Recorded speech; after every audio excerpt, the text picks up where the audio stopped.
Okay, so welcome to the sixth tutorial. We'll be seeing about denoising or removing the noise of a signal, filters, that is a common tool used in signal processing, and about how to apply filters in images, and how to analyze two-dimensional signals. So let me remove these tools that appear. Whoops. There. Okay, let's start with signal denoising. What signal denoising is mathematically is a minimization problem in which you try to find a representation of the vector or function. Here you try to find an x given a data y. Y is your data. For example, here is the blue line that is a little bit distorted due to the noise. And you don't want to find any solution. You want to find a solution that minimizes also a regularization term, here denoted by R, with a parameter lambda. As you can see here, if lambda is equal to 0, you only have the left part, but if lambda is equal to, for example, 10, this regularization term starts getting more importance, and that's the strategy we'll use to start removing the noise. This part here, the regularization, can also be expressed as a restriction in the solution space. That means that instead of looking at all the possible solutions, we just try to look up some solutions that satisfy some property. In this case, I've written the same problem, but as a coefficient alpha times a model A. As we've already seen in previous tutorials, this matrix A represents a linear system, and these parameters alpha could represent the coefficients of a basis or something like that. It depends on what thus represents the model and the coefficients here. But basically you're trying to find in this space that is a little bit smaller than the original one, and hopefully better behaved also.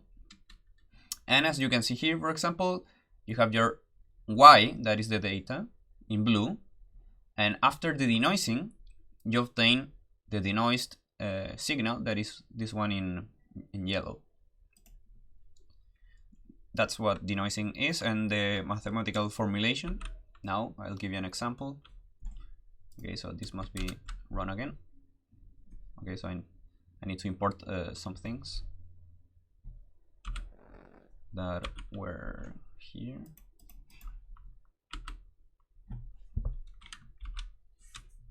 Let me run something that is not showing here.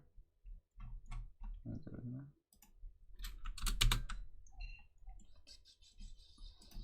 part here.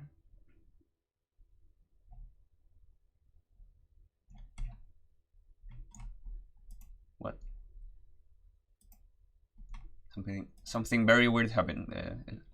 Wait me a second. This part here. Okay. Okay. It seems that I removed something, but from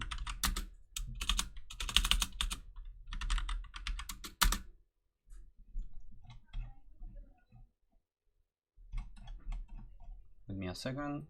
The interact is not imported, so interact IPython import.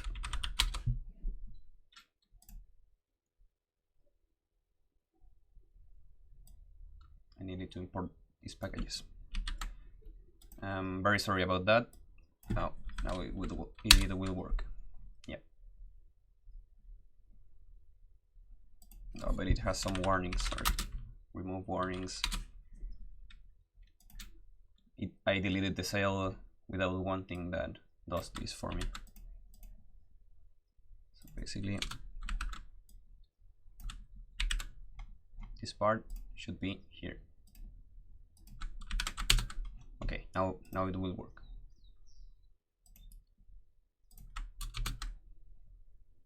Awesome.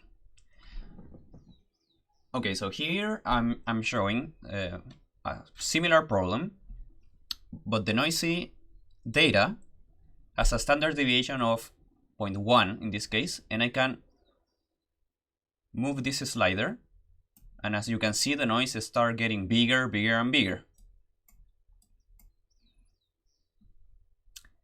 And this denoised signal, as you can see, if the noise is bigger, for example, if it's almost as big as the signal, you see that the denoised result is not really a sinusoid as it is expected. If I put just a few tiny noises here and there, I get something that is very similar to the correct output. And this parameter here, n, is the amount of polynomials that I'm using. Here, what the denoise signal is a model that is based in polynomials of degree n. So for example, here, if I put n equals to 1, you only have a 0th degree polynomial. But if you put n equals to 2, you have a linear polynomial. If you have n equals to 3, you start getting a quadratic polynomial. Here is the same because the coefficient must be 0. Here I have a cubic, and so on. And if I put a correct number of polynomials, you can describe very accurately what the denoise signal is. But this has some limits. Why? Because if you move the n and start putting more and more and more polynomials, basically what you're doing is that you're saying that your space where you're finding the solution is getting bigger, bigger, and bigger. So you can start finding solutions that are more and more distant to the correct data. For example, with n equals to 30, the denoised data is garbage. Is not even similar to the original signal.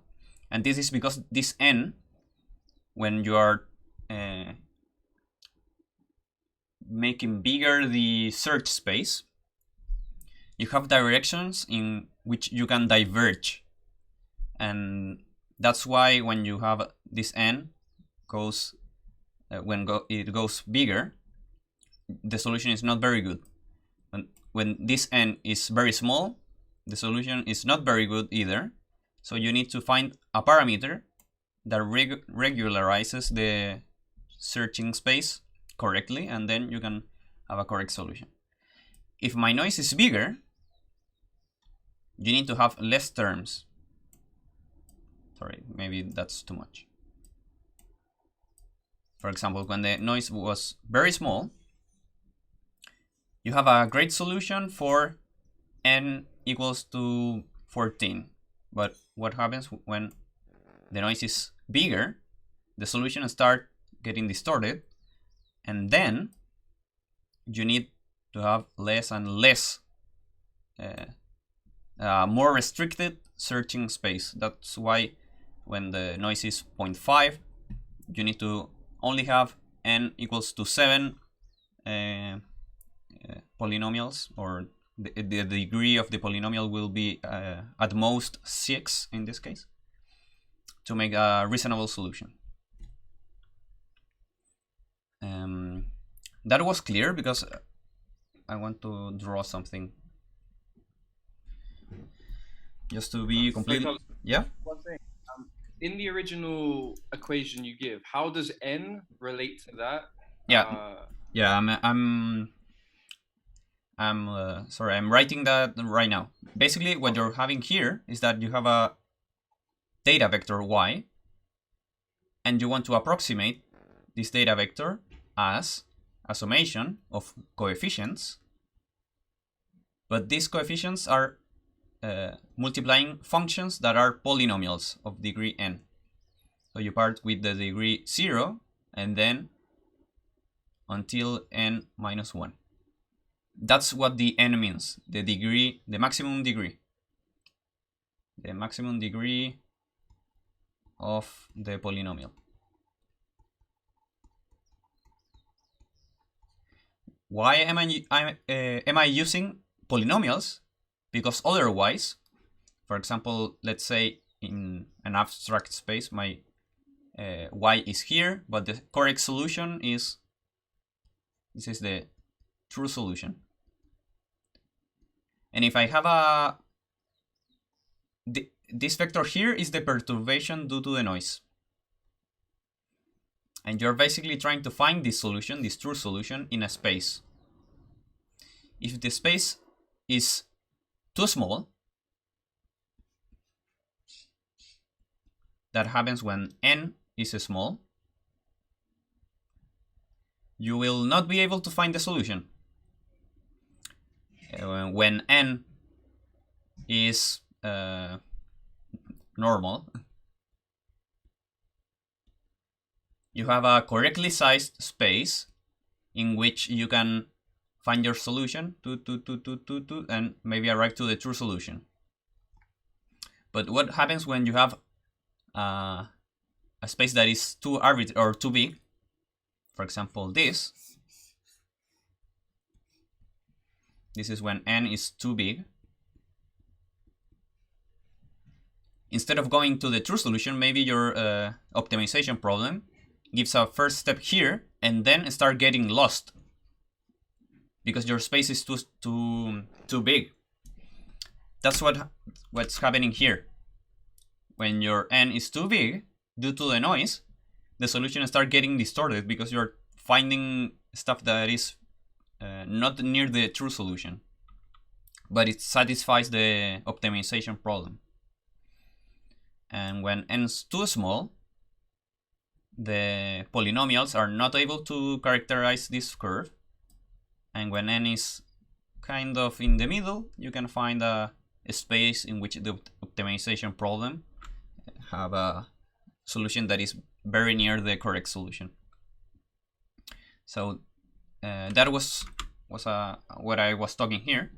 And basically, in this case, you can write this as a matrix A times this alpha, and this matrix A is the polynomials, t to the n minus 1 as a vector, t to the n minus 2, and so on until t and 1. And you have your coefficients alpha 0, alpha 1, alpha n minus 1, alpha, sorry, minus 2, and minus 1. That was the model that I applied to search in a space to denoise the image, the signal. And the influence of noise obviously makes the thing harder. And when you have a lot of noise, you cannot represent correctly with a lot of coefficients, because the search space is too big for the data, and you need to make the search space a little bit smaller to get a reasonable solution. That thing that I'm calling to reduce or make bigger the search space is what it's called, it's what is the regularization of this problem. That was the regularization term of the problem. Depends on the here the coefficient lambda, but in our case it would be a regularization term that depends on the n, the number of bases that I'm using.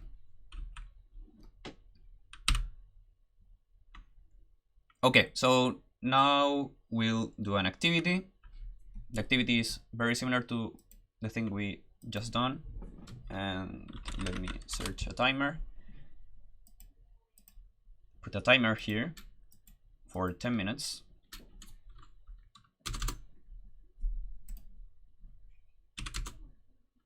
Nope. There. And I'll be splitting the rooms. Someone has a question before doing the activity about this? The denoising problem? Carlos, Yes. I have a question. So if the n is really big, it's just gonna be the whole noise, right? Yes. When n is too big, you're basically trying to characterize not only the signal but also the noise, and Okay. that's why the thing start getting distorted. Okay. Thanks. And when you have a lot of noise, probably the optimization problem will try to characterize only the noise and not the signal. So that's the problem there. Any other question?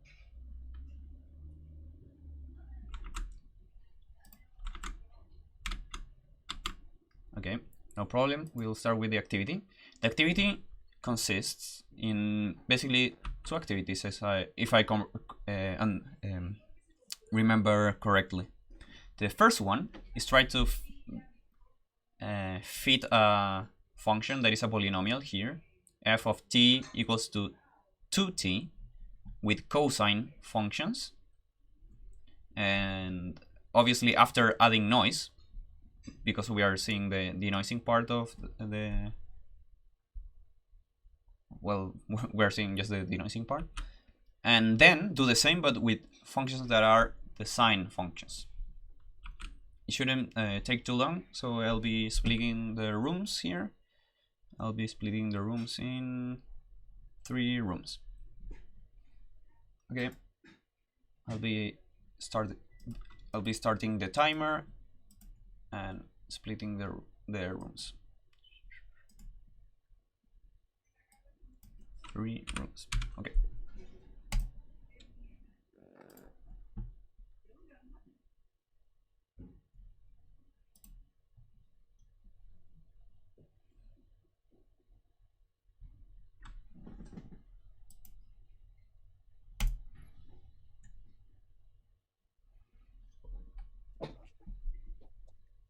¿Escucha?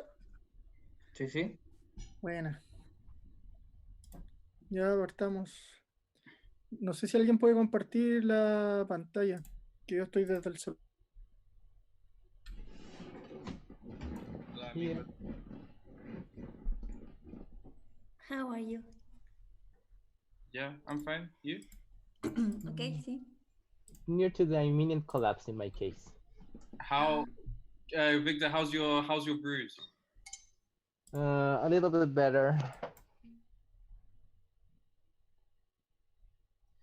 Crear el ruido y luego crear como el vector con el ruido.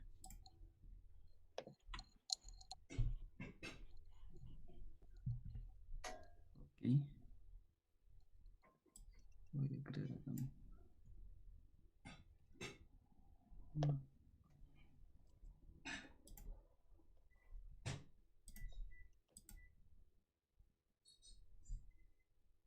La 1, ¿cierto? ¿Cómo? ¿Entregaste la 1? Sí. Ah, bueno. It's because of your name. Because your second name is Alegria. They put you at the beginning. Yeah, in alphabetical order, maybe. Yeah, but Yeah. like, yeah, you're close. You're very close. It's just L is before R, just about. That's shit.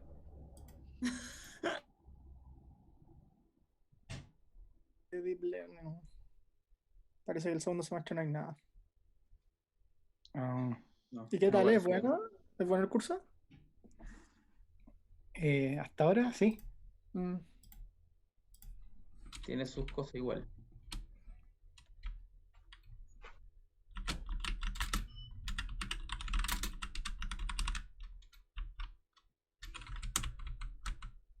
Ah, tengo que salir igual. Compartir, ¿no? Parece que tengo que... No, no puedo, como que no me... Es que como que no le puse los permisos y me dice que tengo que salir para compartir pantalla.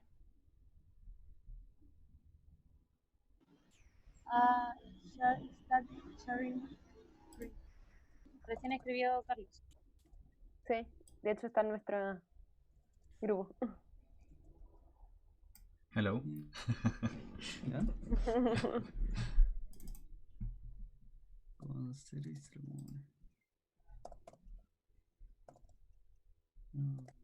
1 y el ruido hace...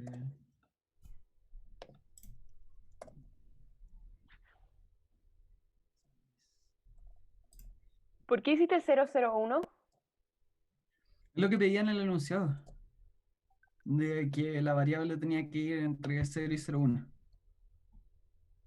Ah, ya. Ah, sí, perfecto. Que acá me dice qué es lo que debería estar adentro. Si es que me deja ver el...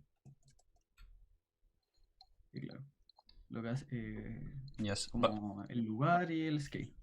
Y but- el size le puse que fueran 100 valores. Entonces si corro esto, voy a hacerle un poco de zoom para que se cache. Si corro esto y veo las variables, noise tiene 100 de largo y son valores distribuidos entre esos valores. Esto lo voy a pegar mejor en el collab para que se vea como uno normalmente trabaja. Benjamin, can you show Christine and Javiera how would you do that if your random variable would be instead of 0.1 to 1, for example?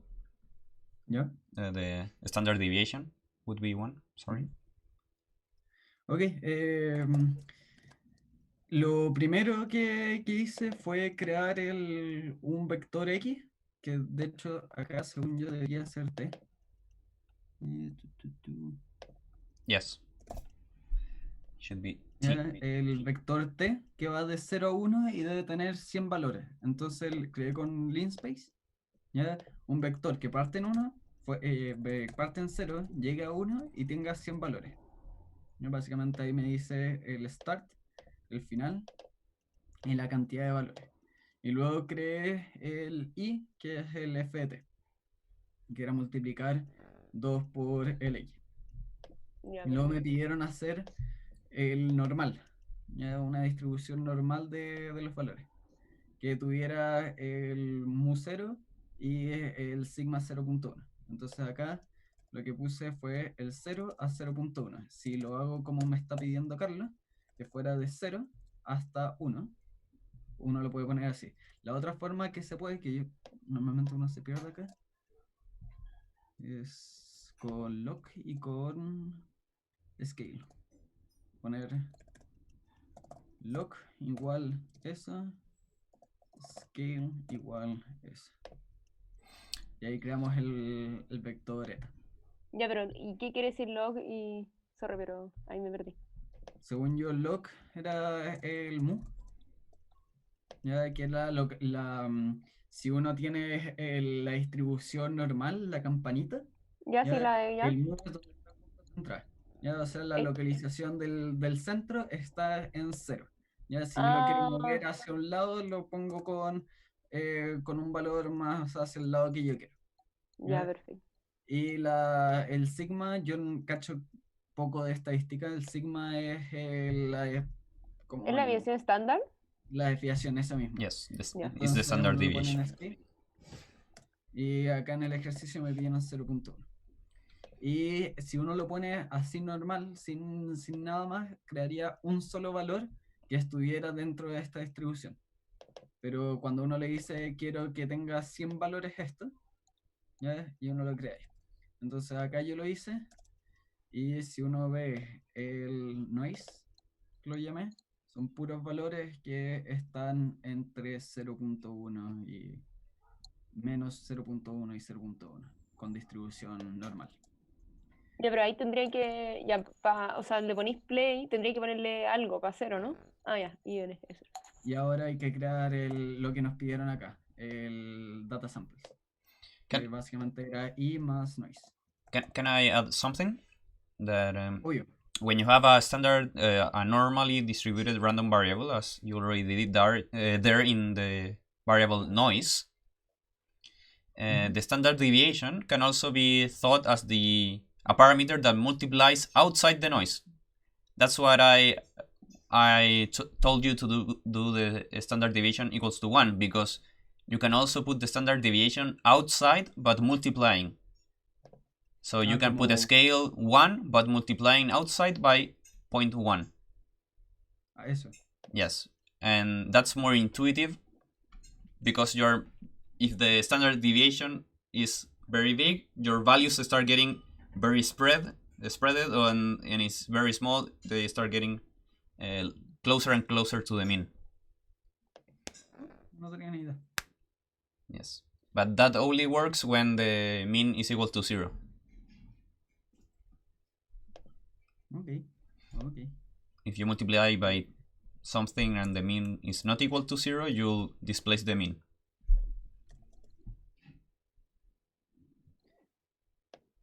Voy a ocupar tu función acá. Derechos de autor. Okay, I'll be going to the other rooms.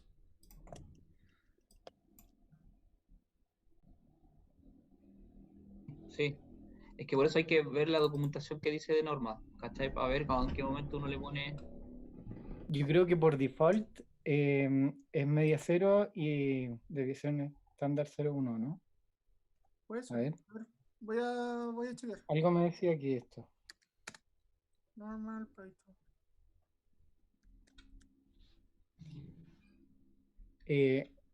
Localización yo creo que es la media. Escala, yo creo que esto debe ser la deviación estándar. Yes. Ah, ya. Entonces pone log igual al valor de la media y escala pone valor de la... Sí, toda la razón. Lo que es media y scale es standard deviation. Y bueno, y size debería ser 100. O sea, es que size lo definimos con la T, por la línea del espacio, ¿no? Sí, es lo mismo. Y después de eso, generar un vector B y luego, bueno, generarse, no sé, un i-aux o algo así que sea igual a la suma de ambos.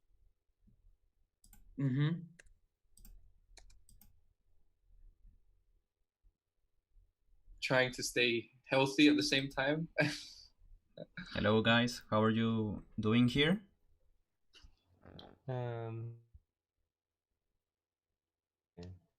Loose.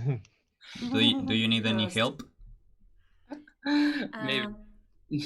We were thinking of creating a sequence of random numbers first, between 0 and 1.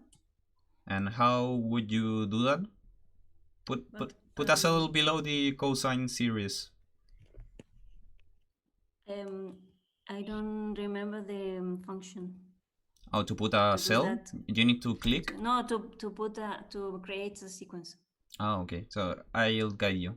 First, you need to open the thing in modo de ensayo. Yes. And Right. when it's there, you should go to your cosine series here. You can click that and put plus código. And then Plus? Plus más. Code. No. I was talking another thing. If you want to generate normally distributed random variables, you need to import the function normal. So you need to put from numpy dot dot like punto. Lin. Yeah, and then random.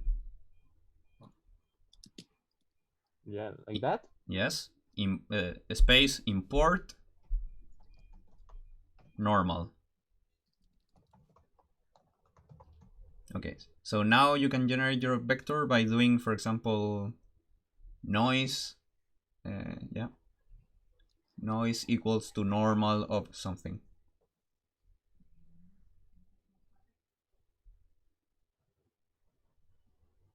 The normal that's taking things too long. There in another. I think you don't have to press play. You can just do it on the next line.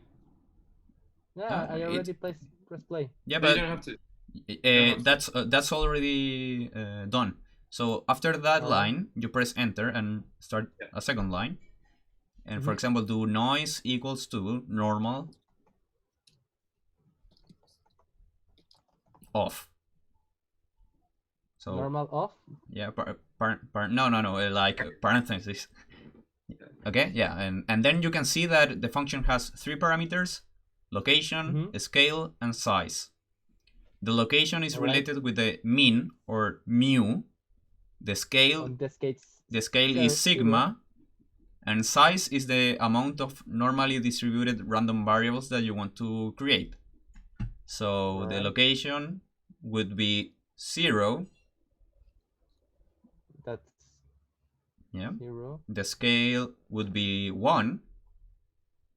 Oh, sorry, 0.1. 0.1. And the size is 100.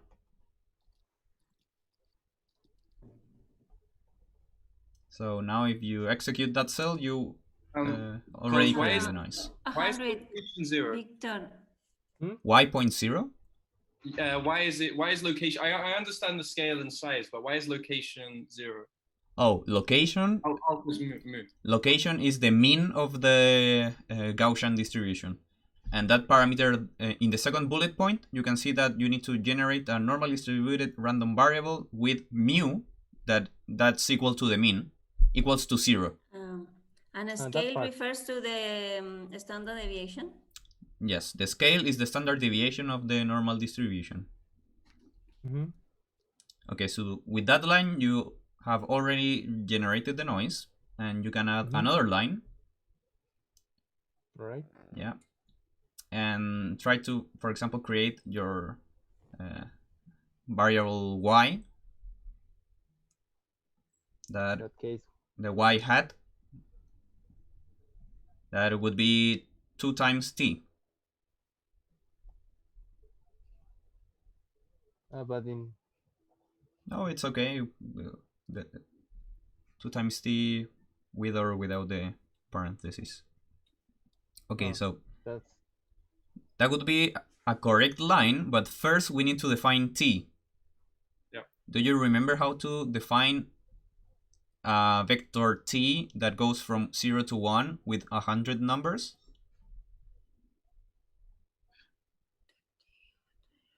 So t equals with the range. Yeah, previously you need to do t equals to what? Range brackets 1, 100, 1. Yeah, I think so. Range? Yes. Well, 1 because that's our first value. 100 because that's the end, and then 1 because that's the gap, because it's going to be in integers of like going up in a scale of 1, right? Oh, you are almost correct, because in this case, t must be between 0 and 1. So you need to create a vector that goes from 0 to 1, and the gaps would be some specific gap that produces 100 numbers. Right. So 0.01. Yeah, it's like 0.1 or something like that. But if you're not sure and you don't want to calculate it, you can also use the line space function.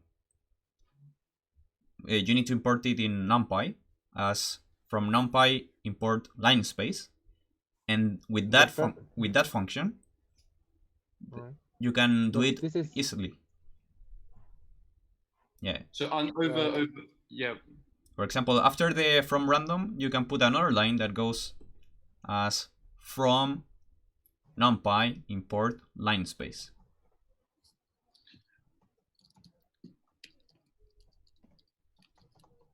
Yeah, without the exactly. So that function, you replace it with the range. There, the range function, you can delete that part and do t equals to no, the line was okay, but t equals to line space. Okay, line space. Okay, so you, of 0, 1, 100. So the line space, it just basically it does the calculation of the gap for you. It does it for us. Okay, cool. Yeah. Cool. Okay. Nice. And you don't need the space between line space and the parameters. That could throw an error. Okay, so now you've already done the first bullet point. No, sorry, you need to add the noise. You need to put plus noise. In T or in Y? Or Y? Yeah.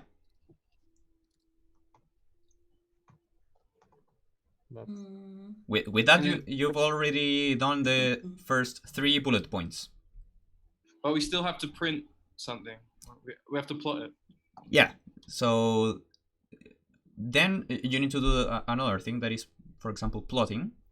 Yeah. So from matplotlib. Matplotlib. Matplotlib. That's yeah. No, from matplotlib. Yeah. You've been studying, Daniel? I'm trying to a little bit. Yeah, you're very good, very good. Dot pyplot. No, dot. What? Punto. Py. Plot. Import. Plot. And then. And scatter as well, right? Because. Well, if you want. But you can just put plot of t, comma, y. That? Yeah, but without the space after the plot. Now execute that cell. T versus y. And that's your function. Beautiful. Oh. And yeah, it's very noisy. And you need to try to fit cosine functions to that function. And to do that, you need to create a matrix A in which every column is a cosine function, but the parameter n is a smaller. Oh, sorry. N goes from 0 to n. Big N. Ah, in that case, this last part. Yeah. So every column must be cosine of that. You can do that very easily if you add another cell. Yeah. And do matrix A equals to, or just A, A, like caps, big A, equals to, yeah, brackets, yeah, and then what you do is cosine of 2 times parentheses. Yeah, right. 2 times pi. Oh, pi. How do you put pi here? I think you just do pi. Yep. Times n times t. Yeah, but now you want a specific element of t, so you put brackets and another brackets. But after t, inside the parentheses. All right. Yeah, like y, you can put no, sorry, I, just I, as sub-index, I, E. Sub-index. Oh. Yeah, but without the y, without the y, just I. Okay. And after the parentheses, you can put 4.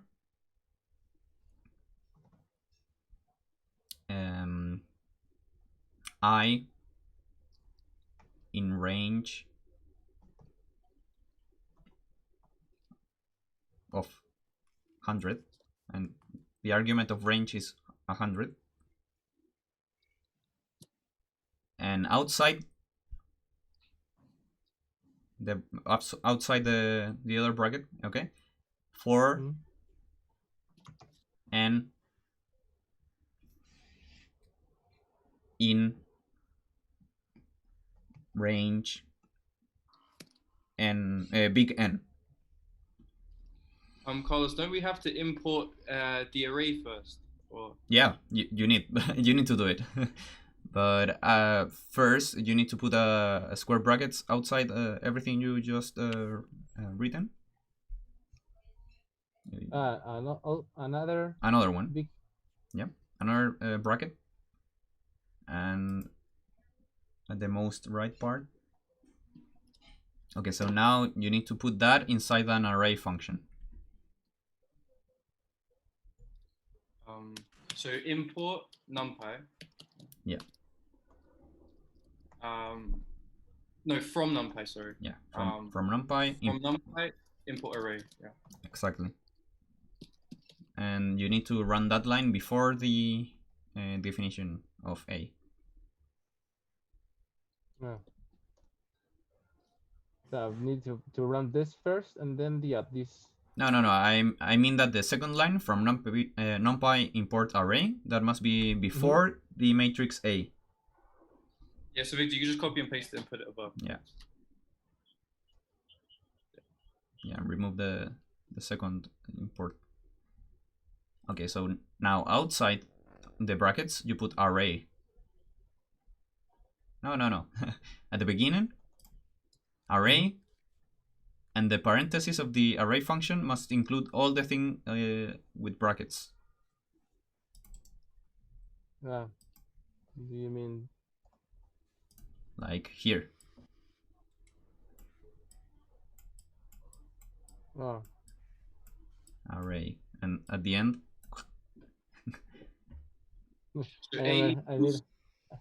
I get a little bit confused in this part. But here.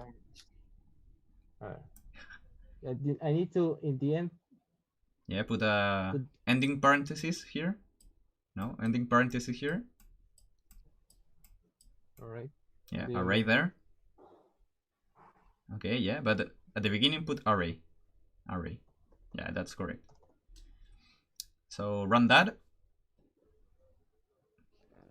And that's your matrix A.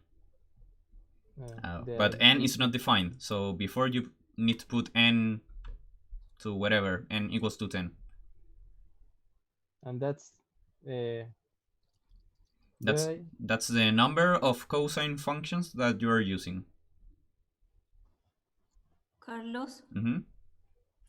I didn't understand it. The first plot. What do we have in the axis?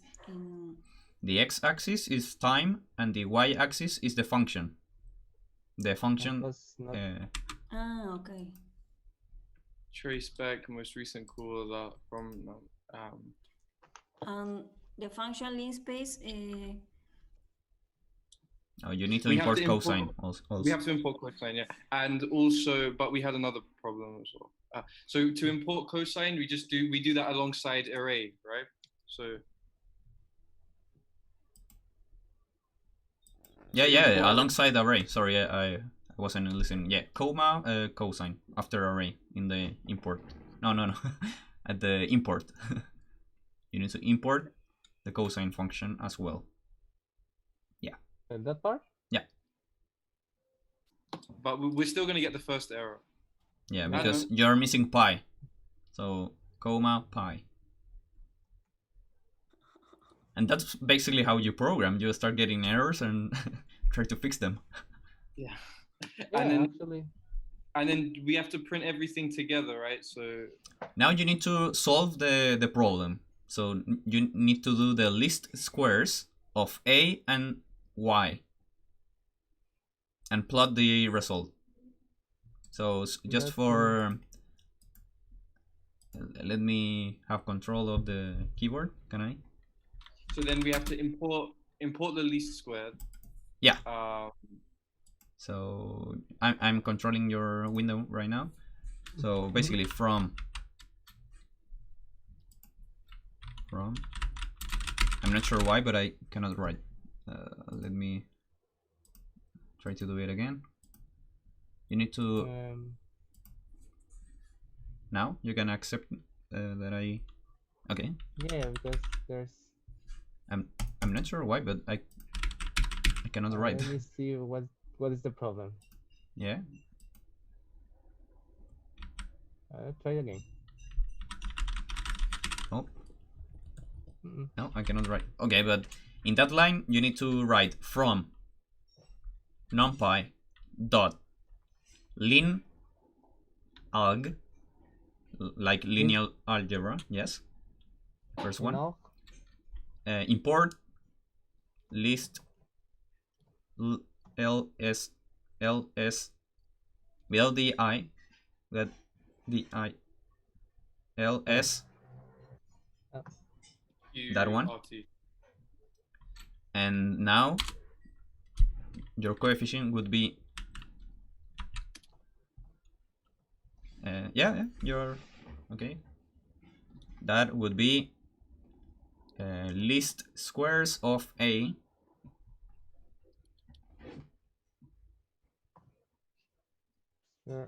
yeah, of a comma y, and you need to put a square bracket and 0 after that.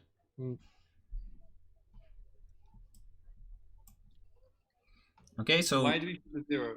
Oh, because the least squares function, the first thing that outputs is the coefficient, but the other things are like the error and stuff like that. So you need only the first output of the function. And then you put plot. Okay, so sorry. So by putting 0, we're just saying we want the first. We just want them to do the first thing. Oh, by doing 0, you are telling the function to just give you the coefficients of the solution. And then plot t comma, yeah, but yeah, t comma a at arroba at outside of the parentheses. No, or inside there, because you're multiplying the model by the coefficients you obtain. So then you put coefficients, coef in your case, and run the cell.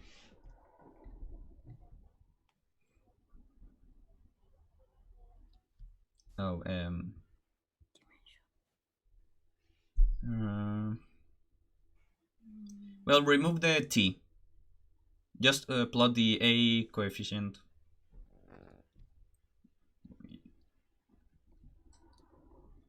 Incompatible dimensions. Why? Why it needed to be a column vector? That's why. Oh, no.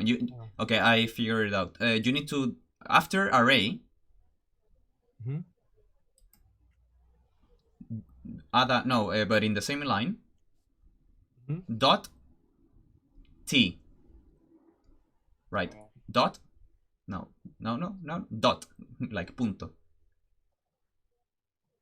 And you do a caps T, T mayúscula.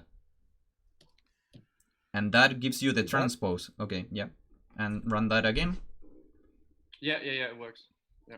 It works. And that's what you obtained. Should we try and put T comma A? Yeah, now it should work. Yeah, now it works. Oh, we needed to transpose the matrix? Yeah, because we generated the matrix already transposed. Yeah, so that's. And why is it different if we have the T, the lowercase t, or not? I'm not sure if there's a difference. Maybe you can do it with the lower case t. Oh, I'm okay. So the. I mean in the plot. Okay. I know it's the same. Okay, so in plot t represents your variable that has all the values of the x-axis. But in the line that we use the array, the caps T means the transpose operation. So they represent different stuff. So if you try to put caps T instead of the smaller t, that would give you an error saying that caps T is not defined.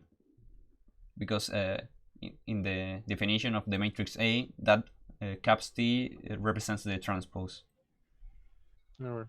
Okay, so I'll be responding another room. Sorry.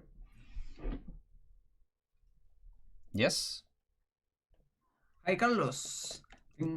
Tenemos un problemita que pusimos la aproximación y básicamente nuestra aproximación se ve como una línea en vez de estar sobre. Yeah, that was the point of the activity. Now, now try to do it with the sine. Do it with the sine function instead of the cosine. Just Acá. replace the sine with a cosine, and as you can see, in the second part, you get something reasonable. The only problem is that you have an offset. Sí. Yeah, but that's because the offset could not be represented by a sine function. So basically, in the first part, you are searching the solution in a space that does not include the function, and in the second part, you're finding the solution in a space that does not contain the offset but can represent the line. A ver, voy a jugar un poco a ver si esto puede arreglarla. As you can see, if you just added another element to the basis that has an offset, and by doing that, you can now represent correctly the function. Ah, genial. Y yo craneándomelo completo de por qué estaba así y me hacía lógica de que el coseno no pudiera como inclinarse. Yep, that was the main thing about the activity. So ¿A qué se refiere con offset? The offset. ¿Como una variable más? No, the offset is that you show it. No, si caché que agregaste el más X. Yeah, that's an offset. Esta distancia sería el offset. Ya, perfecto. De que está dedicación completa. No. Hi, Carlos. Hi. Or not. Ah, tiene tiene el micrófono apagado. Pásale la pregunta. Okay, now. Hi, we have some problems. Esteban, Esteban, I don't know if you cannot share the screen. The screen.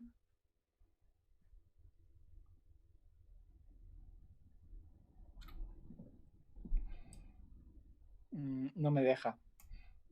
Okay. Ah, porque volvimos a la reunión principal y nos salimos del grupo. A lo mejor por eso es. Yes. So I'll explain for all the activity, okay? So I'll be uploading the solutions later, but let me explain for all. Okay. They should be arriving soon, because I already closed the other rooms. Okay. See. Si era así, ¿nos podía asignar un grupo de nuevo o no?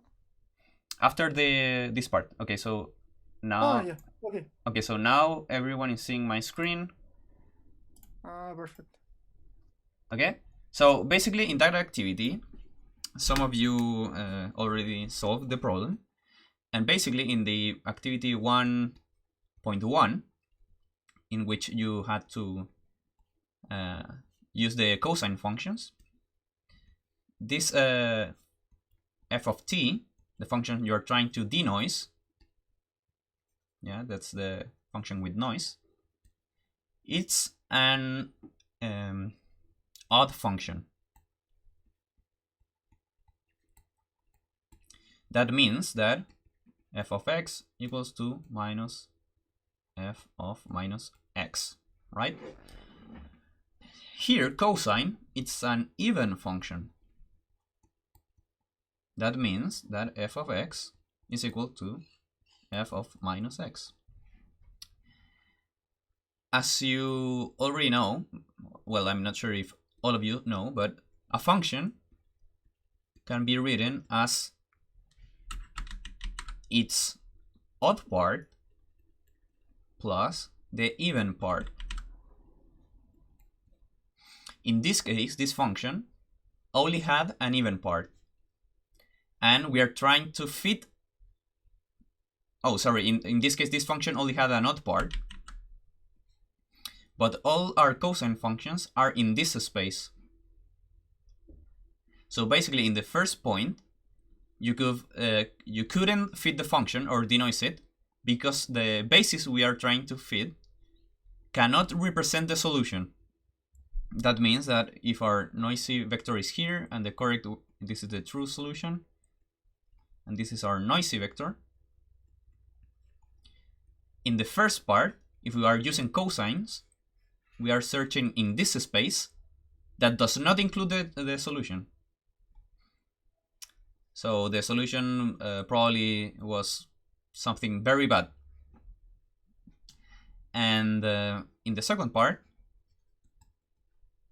by using the sine functions, we are now looking up of this part, the odd part.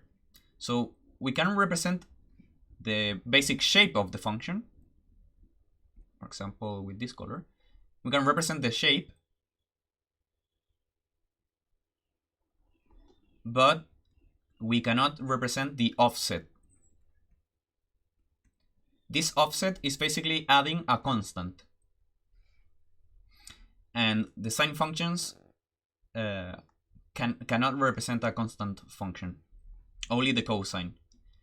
So in this space, the sine space, it was like we are doing something like this. We are close to the solution, but we are missing something. That something is an offset that could only be represented by the cosines. So the correct basis to represent this function would be 1 plus sine of, or yeah, it's easier to write it like this.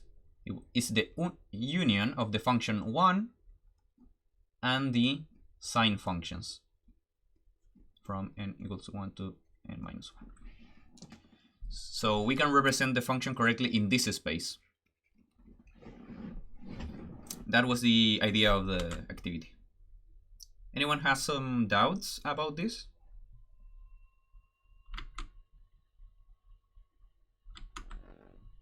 I'll be uploading the solutions anyway, if you want to see it in code. Okay. So here I have another animation. I'm not sure why it's not displaying correctly. Let me reopen it. Okay. So now we are trying to see what a 1D filter does. The filtering with a kernel h of t to a signal f of t can be defined as the convolution of these two signals. And the convolution is defined by this operation. I'm pretty sure that not all of you understand directly what this means. But basically what you're doing is the kernel, you flip it, and then you start doing a moving window, and you start adding the multiplication between the window and the signal. This is clear in this animation. For example, here in blue you have the function f of t that you want to filter. H of t here is the yellow function. Here is already displayed as an inverted function and in the correct position. So the position of that is -2 here, and the star here is the result of the convolution. So as if I start moving the window, as these two windows are they do not coincide, the multiplication of these two functions will give 0. And when you integrate 0, it gives you 0. That's why the result of the convolution here is 0.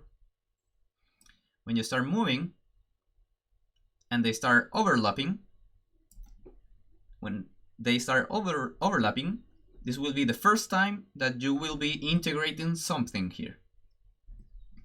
So here you're integrating something very tiny.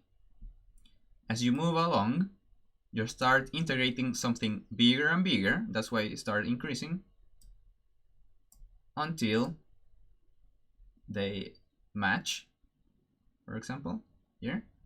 And here you have the maximum of the convolution. And there, when the window start going away, you start decreasing the value of the convolution again. Like so. So here I've just showed the result of a convolution between two square functions. And when you convolve two square functions, you'll obtain a triangular function. Okay, very cute, but what's the application of this? One of the applications or possible applications is the low pass filtering. For example, here, well, let me reopen it so it will be in the correct place. The low pass filter, what it tries to do is basically move this moving average and try to filter out the noise. The basic concept that is assumed here is that the noise varies a lot, and when you do the average, the noise tend to be removed. So here you have your noisy signal, your window or convolution kernel, and when you start moving the window, you start, basically what you're doing is calculating the average here, because it's a constant window, in all of these points here. So you're doing a moving average here. And when you start doing the moving average of a noisy signal, you can see that these rapid changes get cancelled out, and you only have a smooth function at the end that is closer to the real one. That's why a low pass filter is very useful for signal processing. But obviously, as you have a low pass filter, you have a high pass filter. And what it does, let me hide this part so it would be clear. You can see the code afterwards. So the high pass filter is a filter that has abrupt changes. It's not constant, for example. The low pass filter is not necessarily constant, okay, but it doesn't have a lot of changes. In the high pass filter is something that changes, and basically what you're doing is not trying to see the average, but you're trying to see the opposite. You're trying to obtain the borders of the function. So to obtain the borders of this square function, you convolve by something like this, and as you can see in the part that is constant, you're basically removing that part with this part, and it cancels out. But when you're here, just at the border, the things are not cancelled out, and you start integrating something, and then when it's constant, you start integrating 0 again. You move to the other part, and now the change is reversed, and then the convolution will be negative. And as you go on, then you're in a constant part and you're not integrating anything. And as you can see here with this high pass filter, we've obtained the borders, or an approximation of the borders of the function. But how you, sorry. But this high pass filter is not very good for noisy data, because all the noise, basically, what the high pass filter thinks is that it's part of the original signal, and these changes, the high pass filter thinks that are borders. So if you move in this part here, you can see that now it's not 0, it's varying with the noise, and you move the window until you have a big border, but you have all this noise that it was amplified by the high pass filter, and that's why it's not very good to denoise data, because basically you are amplifying the noise. You can also obtain the borders, but you also have a lot of noise here. Let me show that correctly centered there. Any doubts until now?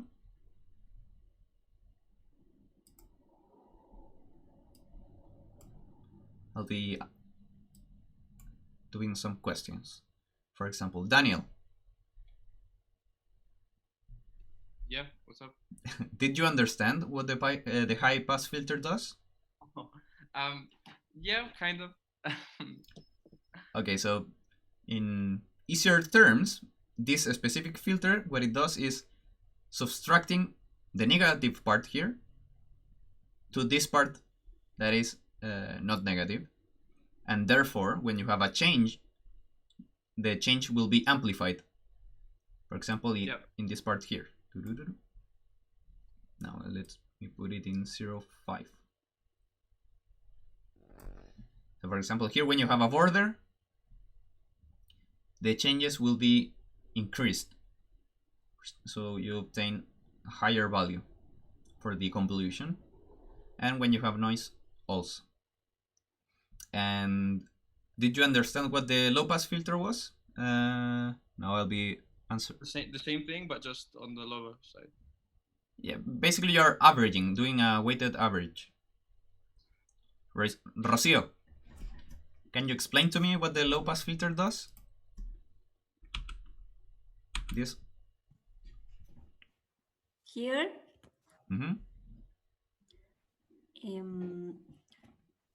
What I'm trying to understand is that makes convolution between the different signal. Okay, so first, a filter is a function that you are convolving with another. So basically, if you filter a function, it's the same as saying I convolved the function. That's the first part. So if someone says to you, filter a function, basically what's saying is convolve with a function. If this function that you're convolving with is, for example, this one, the yellow one, that is very constant, you are multiplying each point of the blue signal by this yellow one and adding them together. So in this case here, you are doing a moving average. In this yellow window, what happened there? In this yellow window, you're calculating the average of the function.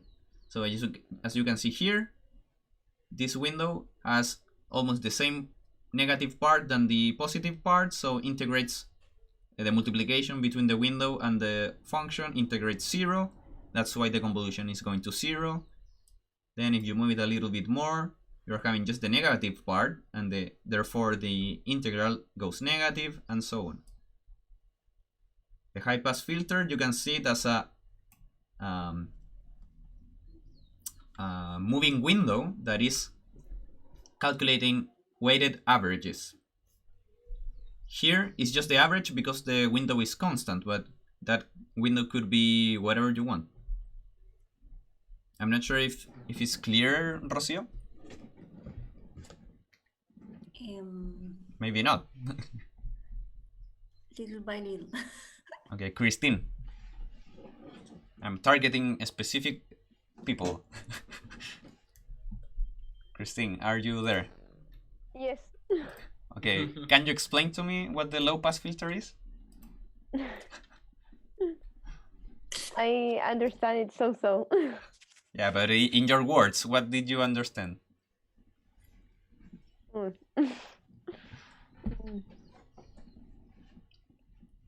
It does not need to be correct, just what you understood. So, like, what I understand about like the function is that when you move it, it makes like an average. Yes. I don't know. Yeah, Carlos, the thing that I don't get is that the whole point is to try and smooth out the data, right? But then it's actually making the deviations larger. So I don't understand how that in this case? Yeah, well, in general, because you're saying that it emphasizes the noise. Yeah, that's the case of the high pass filter. In the low pass filter, you're smoothing out the function. Okay. Like you're just doing the average. You could think it as an average or a moving window that averages the values by some multiplication. So in what case would you choose, like, what parameters would you use to decide whether you want to do a low or a high pass? If you want to remove noise, it's better to do a low pass filter because it averages out the noise. If you have a high pass filter, you can use it to calculate the borders. For example, after doing the high pass filter here, you obtain the borders of the function. That could be of interest for something. Because, okay, so what it's actually doing is the high pass filter is saying, I'm going to emphasize the deviations we see in the data, so we can identify where the changes are happening at the most. Exactly.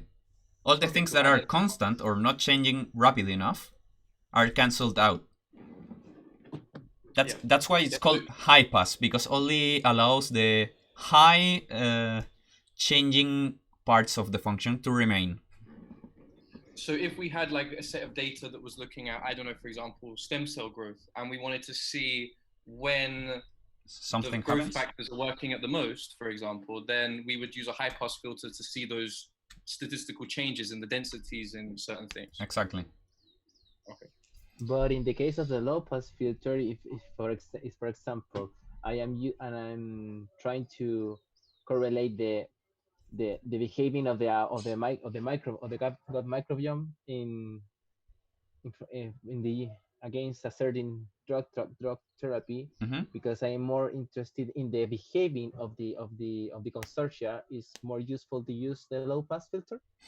It depends, because you could be interested in the changes that your drug made to some parameter of your cell culture. For example, if you're measuring, I don't know, the population, if you add a drug and you see an abrupt change of population, you could be more interested in seeing where the change happened, and by applying a high pass filter, that it's easier to do. But if instead you have a lot of data that is very noisy and you want to remove the noise, it's easier to do a low pass filter to average out the noise. It depends on the quality of your data. Oh, but it will happen that for a certain analysis, I can apply both of them, are not excluding. Exactly. You could apply both. All right. So for example, if so for example here, a good thing to do before doing the high pass filter, if your data is noisy, is first to apply a low pass filter to remove the noise, and then apply the high pass filter, so you will not be as susceptible to the noise, because you already filtered most of the noise out.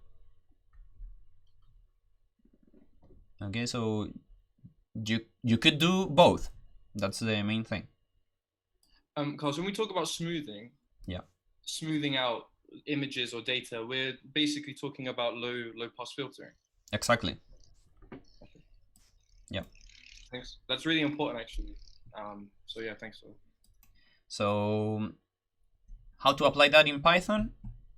You use a convol function, as simple as that, present in SciPy signal. Here the X is your input and H is your filter. And you can see an example here. You have a noisy data, and I filter with a window of 10 ones. It is divided by 10, so it would do the average. And as you can see here, the window basically smooths the signal. What does the 10 mean? The 10 means the length of the filter. For example, here,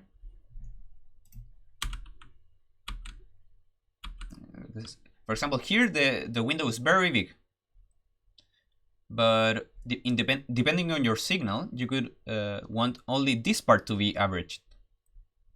For example, I cannot show it, but let me see if I can annotate. For example, the window here is very large, and you're basically averaging out time points in this interval. This interval, I think, is 100 samples. But you could want a smaller window. So for example, you could want a window that is tiny. and this window is only of size 10. And that's what the 10 means. The width of your convolving kernel. Is it more clear now, Christine? Yes. Is like how long you consider the data to do a convolution. Here you consider a lot of data with 100 points, but if you have a window of 10, you only consider 10 points. Let me see if, oh. Let me clear this.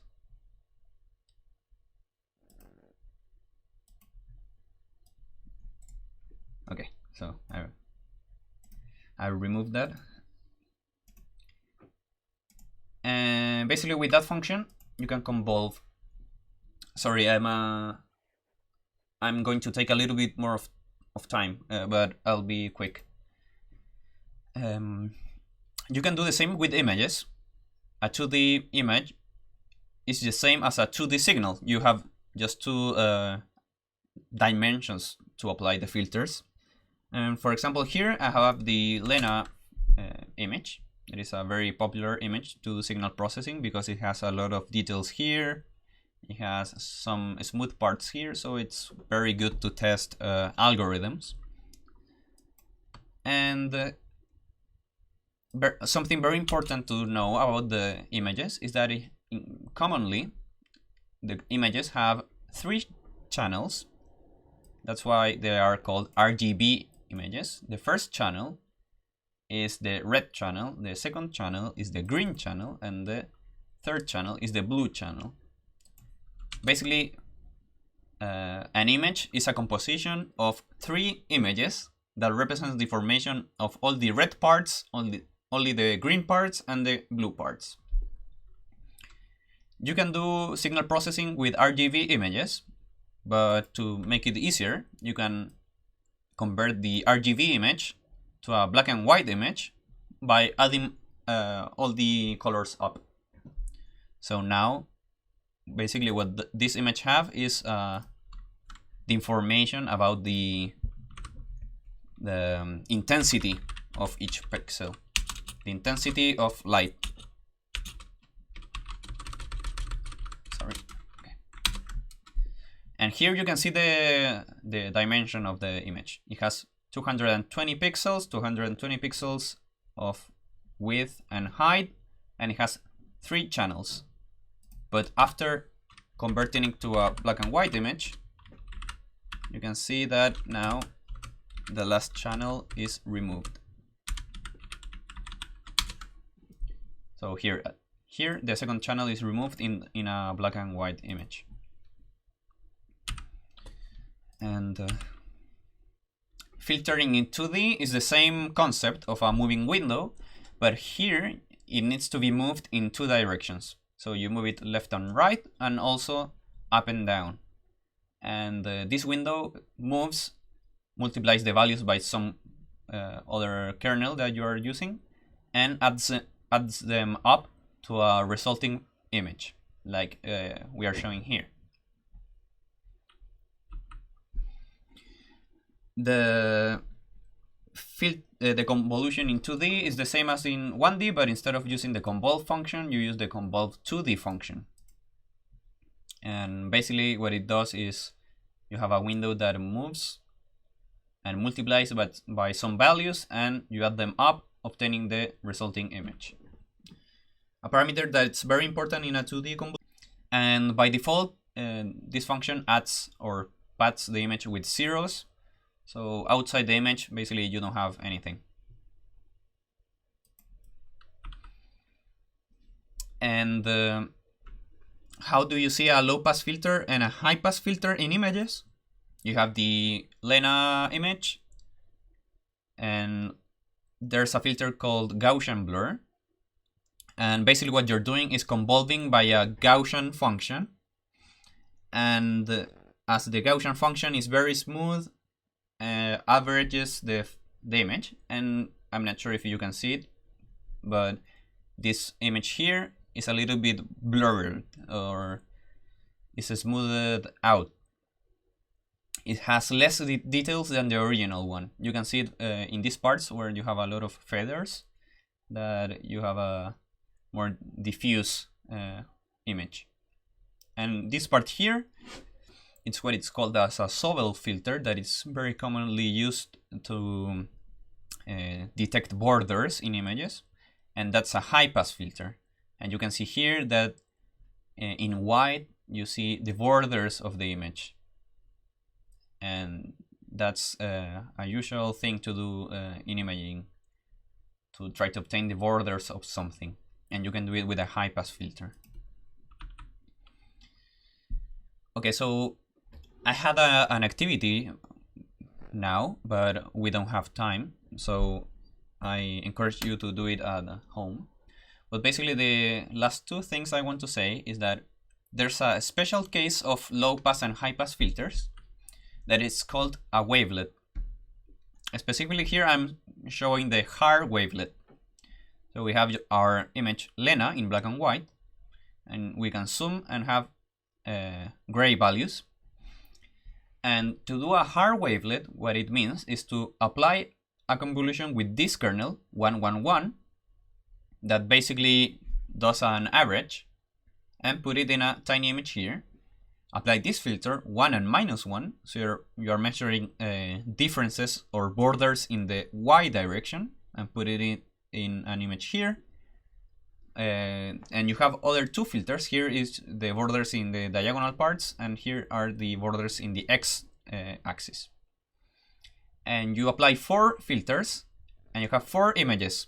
But instead using the 4 images as they are, you reduce the size of the images in half, and you then concatenate the images, as you can see here.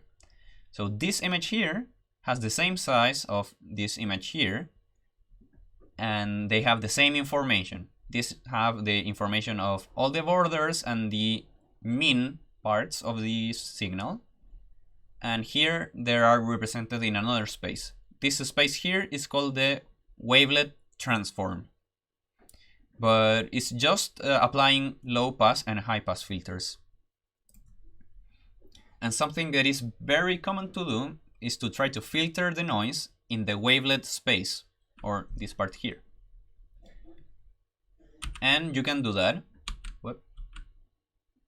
It seems that a cell was hidden. Sorry. This. And you can do that by applying a non-linear linear filter that is called the soft thresholding. The soft thresholding, what it does is try to, same as before, try to denoise the image with an optimization problem.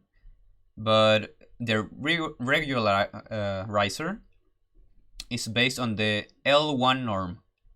But that doesn't matter now.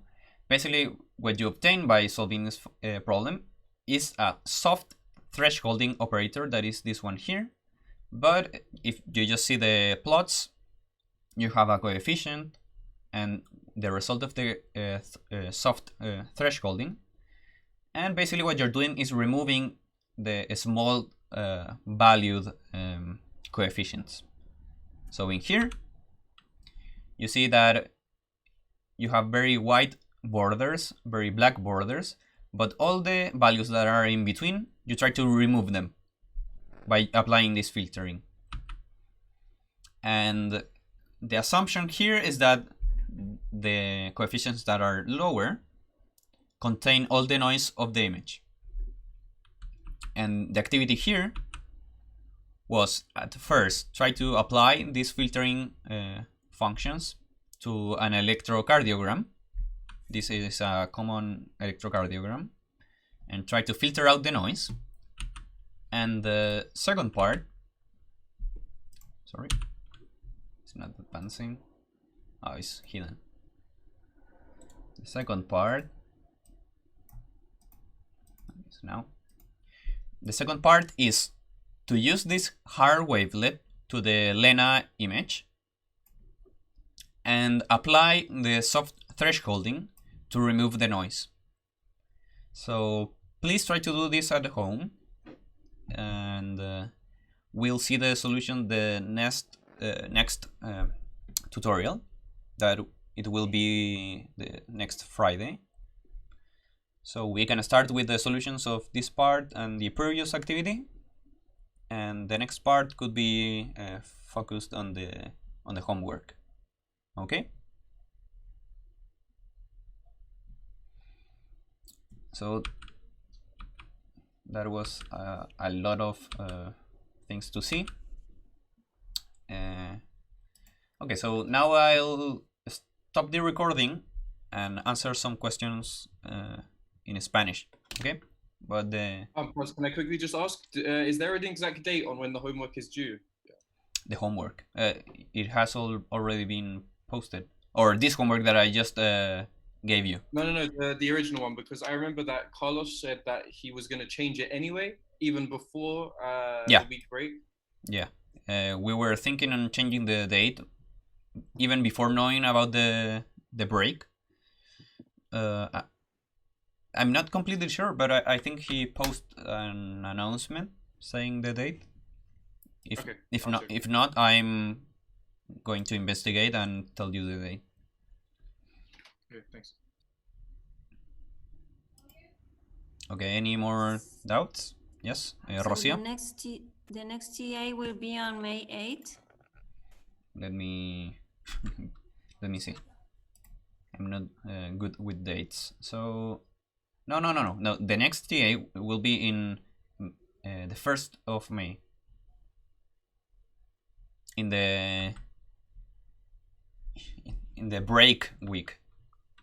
It will be to help you with the homework. It will not be a prepared TA. Is it holiday? Sí, it's in holiday.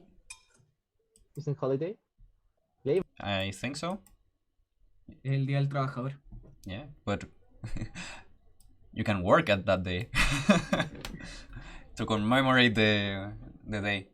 No, but if you don't want the TA, it's okay, but you want it in another day because it's a holiday? I think it's easier just to do it Fridays. What do you guys think?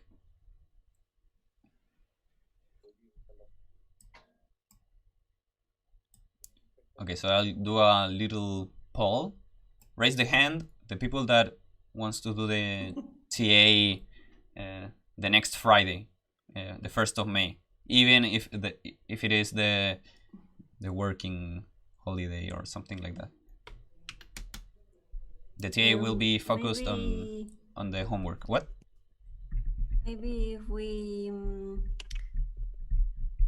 agree to answer questions about the homework too.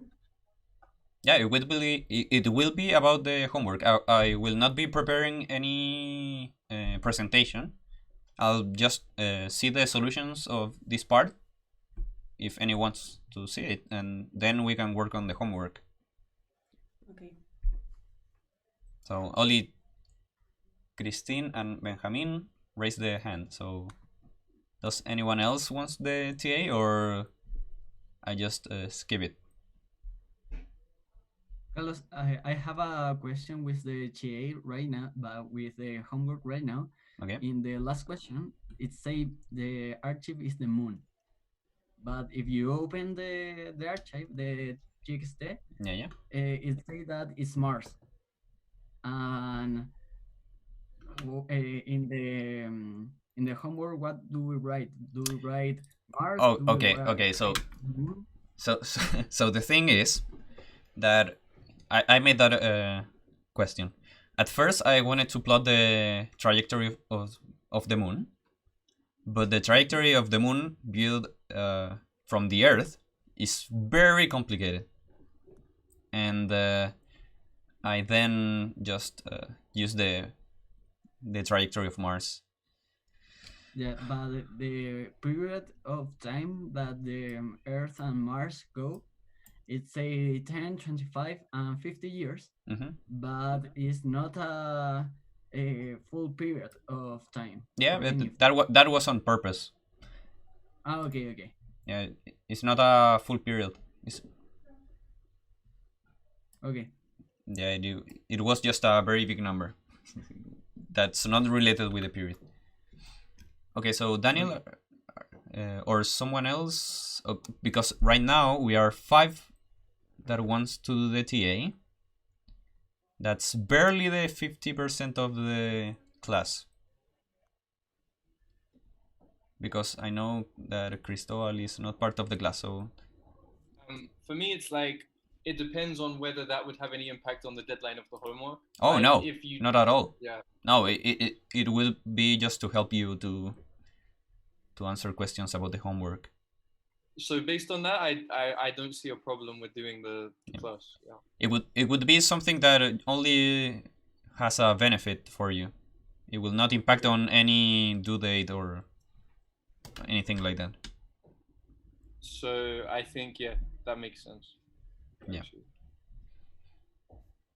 Okay, so I don't know how to do the raising hand part. Okay. Whoops.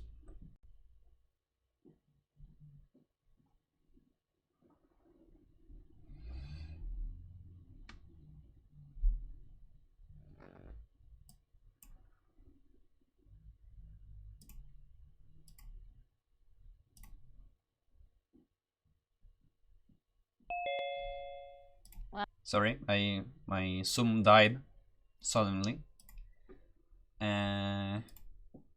Okay, so we all agree to do the TA next Friday to help you with the homework, even if it's a holiday, right?